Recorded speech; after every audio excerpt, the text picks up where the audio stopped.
মকর রাশি 1 জুন থেকে 31 অক্টোবর এর মাঝে আপনাদের বিশাল বড় সুখবর আসতে চলেছে। যারা মকর লগ্ন তারাও অবশ্যই এই বিষয়টি জেনে রাখুন। তো অবশ্যই মকর রাশির এই 1 জুন থেকে 31 অক্টোবরের মধ্যে যে যে শুভ ফলগুলো পেতে চলেছেন সেই বিষয়ে আপনারা আজকে জানতে পারবেন।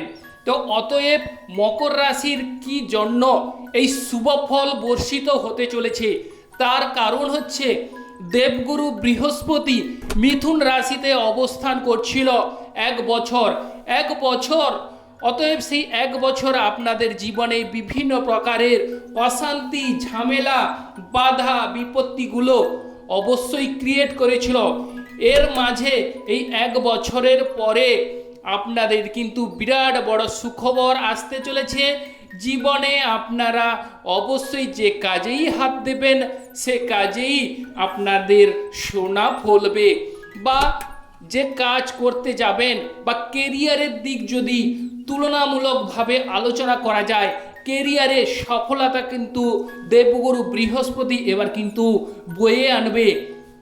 তার কারণ হচ্ছে দেবগুরু বৃহস্পতি মিথুন রাশিতে অবস্থান করছিল, অতএব মকর রাশির ষষ্ঠ হাউসে।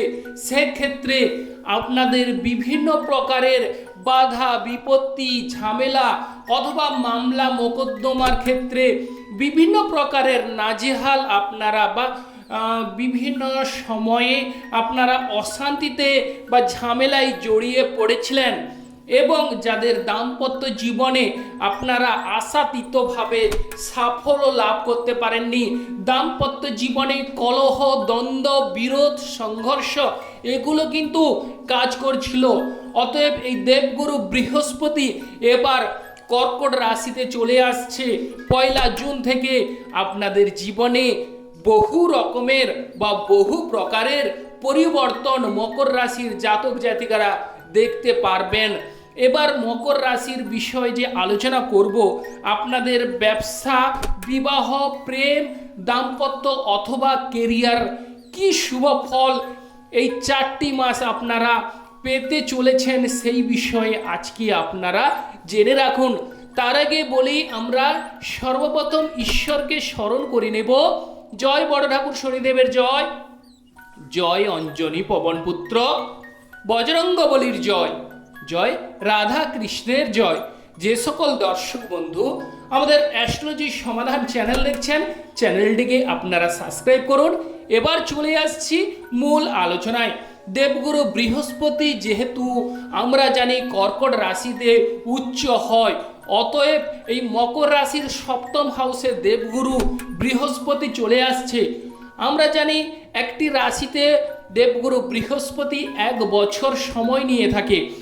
1 জুন থেকে দেবগুরু বৃহস্পতি যেহেতু কর্কট রাশিতে চলে আসছে, আপনাদের বিবাহ, দাম্পত্য, কেরিয়ার অথবা ব্যবসা কেন্দ্রিক আলাপ আলোচনা যদি করা যায়, তাহলে এই বিষয়গুলি কেমন ফল ঘটতে চলেছে সেগুলো প্রথমত আপনারা জেনে রাখুন।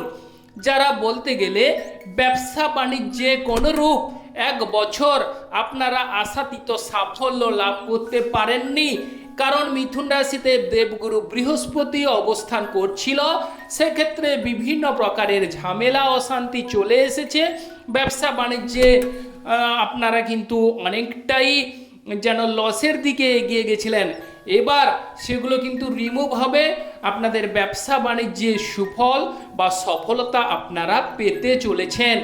অতএব দেবগুরু বৃহস্পতি যেহেতু কর্কট রাশিতে উচ্চ হয়ে থাকে, এবং দেবগুরু বৃহস্পতি এই সময় আপনাদের হাত খুলে অর্থ প্রদান করবে, এবং যারা ইনভেস্ট করতে চান তারা কিন্তু এই সময় ইনভেস্ট করতে পারেন। সেক্ষেত্রে শুভ সময় বা সুসময় কিন্তু বয়ে আনবে।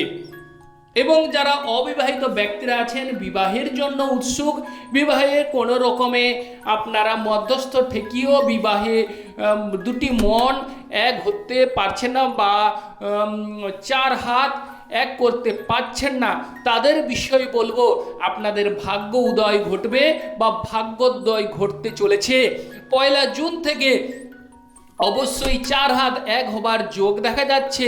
এই সময় আপনাদের ভাগ্যে বিশাল বড় পরিবর্তন ঘটবে এবং যারা অবিবাহিত ব্যক্তিরা রয়েছেন অবশ্যই আপনাদের কিন্তু বিয়ের পিঁড়িতে আপনারা বসতে চলেছেন। অতএব আর দেরি না করে অবশ্যই চটপট আনন্দে আপনারা মেতে উঠুন। এবং বলতে গেলে যারা শরীরস্বাস্থ্য বিষয়ে দীর্ঘদিন পেটের গোলযোগে বা নাভি নিচে তলপেটের ব্যথায় অনেকেই কিন্তু কষ্ট পাচ্ছিলেন, তাদের বিষয়ে বলবো এবার কিন্তু আপনাদের শরীর স্বাস্থ্যের যে অভাব বা বলতে গেলে শরীর স্বাস্থ্যের উপর আপনাদের বিভিন্ন প্রকারের রোগ ভোগ থেকে আপনারা কিন্তু এবার মুক্তি পেতে চলেছেন। দীর্ঘদিনের অশান্তি বা শরীর নিয়ে ঝামেলা সেখান থেকে রিমুভ অথবা স্বস্তি কিন্তু আপনারা পেয়ে যাবেন। এবং যারা বলতে গেলে প্রতিযোগিতামূলক কর্মে এটে উঠতে পারছিলেন না, প্রতিযোগিতায় সাফল্য পাননি, এবার মকর রাশি এক নতুন ভোরের সূর্যোদয় দেখতে চলেছে। অবশ্যই এই সময় দেবগুরু বৃহস্পতির আশীর্বাদ অবশ্যই বা মাতা লক্ষ্মী দেবীর আশীর্বাদ বা ভগবান শ্রী বিষ্ণুর আশীর্বাদ আপনারা পেতে চলেছেন। তো অতএব আপনারা দেখে নেবেন যে মকর রাশির জাতক জাতিকাদের দেবগুরু বৃহস্পতি লগ্ন থেকে কত নম্বর হাউসে অবস্থান করেছে বা দেবগুরু বৃহস্পতি আপনাদের জন্মছকে কেমনভাবে অবস্থান করছে সেটা কিন্তু গুরুত্বপূর্ণ বা ভাইটাল বিষয়। অতএব দেবগুরু বৃহস্পতি আপনাদের চার্টে যদি শুভভাবে অবস্থান করে থাকে তাহলে আর কোনো কথাই নয়, অবশ্যই 100% আপনারা শুভ ফল অবশ্যই পাবেনই পাবেন। এবার বলবো যারা প্রেম করছেন, প্রেমের ক্ষেত্রে ঝামেলা হচ্ছে, প্রেমের ক্ষেত্রে কোনোরূপ সাফল্য আসছে না, প্রেম জীবনে অবশ্যই ঝামেলা ঝঞ্ঝাট বা সাফল্য থেকে অবশ্যই মুক্তি পাবেন এবং প্রেম জীবনে বিবাহিত জীবনে রূপান্তরিত হতে কিন্তু দেখা যাবে। এবার বলবো যারা ভাই বোনদের সঙ্গে ঝামেলা চলছে, ভাই বোনদের সঙ্গে আপনাদের কোনোরূপ ভাব ভালোবাসা আসছে না, তাদের উদ্দেশ্যে বলবো এবার ভাই বোনদের সঙ্গে এক সুমধুর সম্পর্ক গড়তে দেখা যাবে। যারা নিকটবর্তী ভ্রমণ করতে চাইছেন, কাছাকাছি ক্ষুদ্র ভ্রমণের জন্য বা অনেকে ক্ষুদ্র জীবিকার জন্য ভ্রমণ করছেন, তাদের উদ্দেশ্যে বলবো এবার কিন্তু ক্ষুদ্র ভ্রমণ বা কাছাকাছি যারা জীবিকা অর্জন করতে চাইছেন তাদের ক্ষেত্রে আশাতীত সাফল্যের যোগ বা শিক্ষাক্ষেত্রে বিষয় যদি বলা যায় তাহলে শিক্ষাক্ষেত্রে সাফল্য আসতে চলেছে। যারা বিশেষ করে বলতে গেলে পড়াশোনায় অমনোযোগী, পড়াশোনায় কোনো রকমেই মনোনিবেশ করতে পারছেন না, আপনাদের বিষয় বলবো এবার শিক্ষাক্ষেত্রে জ্ঞান বিদ্যায় পারদর্শিতা অর্জন করবেন। স্বামী স্ত্রীর মধ্যে দাম্পত্য জীবনে ভাব ভালোবাসা বাড়তে দেখা যাবে। দাম্পত্য জীবনে আপনারা স্বর্গীয় সুখ কিন্তু অনুভব করবেন এবং যাদের মধ্যে ডিস্টেন্স ফারাক সেটা মিটে যাবে বা বলতে গেলে আপনাদের শয্যা সুখের বলতে গেলে 1 বছর ঘাটতি হয়েছিল, অতএব সেই শয্যা সুখের ঘাটতি কিন্তু বা অভাব অনটন পূরণ হতে অবশ্যই আপনারা দেখতে পাবেন। যে সকল দর্শক বন্ধু অ্যাস্ট্রোলজি সমাধান চ্যানেল দেখছেন, চ্যানেলটিকে সাবস্ক্রাইব করবেন। আপনারা ভালো থাকুন এবং সুস্থ থাকুন। হর হর মহাদেবায় নমঃ।